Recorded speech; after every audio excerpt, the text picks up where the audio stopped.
தேவனுடைய பரிசுத்த நாமத்திற்கு மகிமை உண்டாவதாக. இந்த காலவேளையிலே உங்கள் அனைவரையும் ஆண்டவராகிய இயேசு கிறிஸ்துவின் இன்ப நாமத்தில் அன்போடு வாழ்த்தி வரவேற்கிறேன். யோவான் 7ஆம் அதிகாரம் 38ஆம் வாக்கியம் சொல்கிறது, இடத்தில் விசுவாசமாய் இருக்கிறவன் எவனோ அவன் உள்ளத்திலிருந்து ஜீவ தண்ணீருள்ள நதிகள் ஓடும் என்று சொல்லி இந்த நாளின் செய்தியாக நாம் படிக்க இருக்கிறோம். இந்த நாளின் செய்தியின் தலைப்பானது ஜீவனுள்ள நீரோடை. ஜீவனுள்ள நீரோடை கூடார பண்டிகை என்று சொல்லி நாம் வேதத்திலேயே வாசிக்கிறோம். அநேக சமயங்களிலே இதை குறித்து நாம் படிக்கிறோம். சீலோவாம் குளத்தில் தண்ணீர் எடுத்து தேவாலய பலிபீடத்தின் மேல் தேவனுக்கு காணிக்கையாக ஊற்றுவார்கள். இது பழைய ஏற்பாட்டிலே நடந்த ஒரு சம்பவமாக இருந்தது. சீலோவாமிலிருந்து ஒரு கலசம் தண்ணீர் எடுத்துக்கொண்டு ஆசாரியன் செல்லுவான். அப்பொழுது அவனுக்கு பின்னாக மக்கள் கூட்டம் செல்வார்கள். நீங்கள் இரட்சிப்பின் ஊற்றிலிருந்து மகிழ்ச்சியுடைய தண்ணீர் முடுக்கிறீர்கள் என்று சொல்லி சந்தோஷமாய் பாடுவார்கள். ஏசாயா 12:3 நாம் வாசிக்கிறோம். மேலும் 113, 118 சங்கீதத்திலே நான் வாசிக்கும் போது அங்கே பாடக்கூடிய ஒரு பாடல், தாவீது கூடார பண்டிகையின் கடைசி நாளில் தண்ணீரை பலிபீடத்தின் மேல் ஊற்றுவதற்கு முன்பாக 7 முறை சுற்றி வருவார்கள்.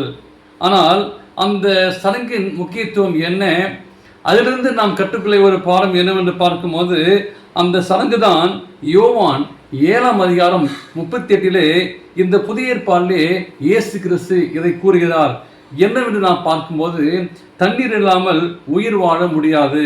நம் சரீரத்திலே நான் பார்க்கும்போது அறிவியல் ரீதியாக 70% மூளையில் 80% தண்ணீர் உள்ளது. எனவே உணவிலும் கூட நீங்கள் நானும் இருந்து விடலாம், ஆனால் தண்ணீர் இல்லாமல் வாழ முடியாது.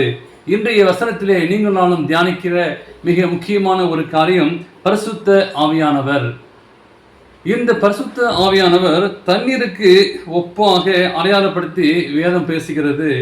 இயேசு நாம் உயிர் வாழ தண்ணீர் எவ்வளவு அவசியமோ அதுபோலவே நம்முடைய வாழ்க்கையிலே ஆவியானவர் ஆன்மீக வாழ்க்கைக்கு மிகவும் இன்றியமையாத இருக்கிறார்.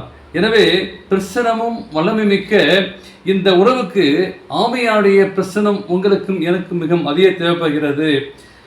அவர் சகலமும் போதிப்பார் என்று இயேசு சீஷர்களுக்கு வாக்களித்தார். எனவே இயேசு முழுவதும் விசுவாசத்தால் மட்டுமே நாம் பரிசுத்த ஆவியை நீங்கள் நானும் பெற்றுக்கொள்ள முடியும். உங்களுடைய வாழ்க்கையிலேயும் என்னுடைய வாழ்க்கையிலேயும் அந்த பரிசுத்த ஆவியானவரை பெற்றுக்கொள்ள வேண்டும். அவர் விண்ணப்பங்களை பிதாவுக்கு சமூகத்திற்கு எடுத்து செல்கிறார், நம் சுத்திகரிக்கிறார்.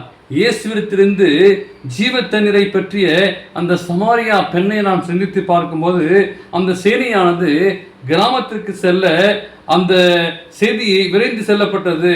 ஆனால் அந்த நாளில் பரிசுத்த ஆவியானவர் உங்களையும் என்னையும் ஆட்கொள்ளும்படியாக இயேசுடைய கரத்தில் ஒப்பு கொடுப்போம்.